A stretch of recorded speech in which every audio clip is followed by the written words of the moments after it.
रत्नागिरी नगर परिषदेने आज बुधवारी मोठी कारवाई करत रत्नागिरी शहरातील चर्मालय ते कोकणनगर दरम्यानची बहुचर्चित अतिक्रमणं अखेरीस हटवली आहेत। या मोहिमेला बुधवार सकाळपासूनच सुरुवात झाली आहे। नगरपालिकेच्या पथकानं बुधवारी सकाळी जेसीबीसह घटनास्थळी धडक दिली आणि या भागातील अनधिकृत बांधकामं आणि दुकानं जमीनदोस्त केली।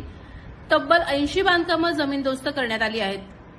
चर्मालय ते कोकणनगर या वर्दळीच्या मुख्य रस्त्याच्या दुतर्फा असलेल्या अनधिकृत पक्क्या बांधकामांमुळे रस्त्याचं रुंदीकरण करण्याच्या प्रक्रियेत मोठ्या अडचणी येत होत्या। त्याच वेळेला शहराच्या दृष्टीनं अत्यंत महत्वाच्या असणाऱ्या 11 केव्हीची भूमिगत उच्चदाब विद्युत वाहिनी टाकण्याचं कामही या अतिक्रमणांमुळे अनेक दिवस खोळंबलं होतं। ही धडक मोहीम काही दिवसांपूर्वी राबवण्यात येणार होती, मात्र सणासुदीचे दिवस पाहता प्रशासनानं ही कारवाई तात्पुरती पुढे ढकलली होती। त्यावेळेला संबंधित अनधिकृत दुकानदारांनी आपली बांधकामं आणि दुकानं स्वतःहून हटवण्यासाठी प्रशासनाकडे मुदतही मागून घेतली होती।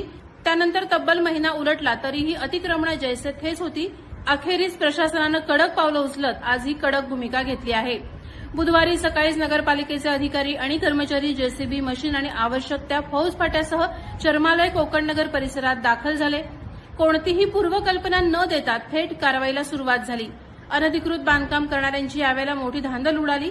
या धडक कारवाईमुळे आता 11 केव्ही भूमिगत विद्युत वाहिनीचं प्रलंबित काम गतीनं पूर्ण होण्यास मदत होणार असून रस्ता रुंदीकरणाचा मार्गही कायमचा मोकळा होणार आहे। प्रहार डिजिटलसाठी अनघा निकम मगदूम, रत्नागिरी।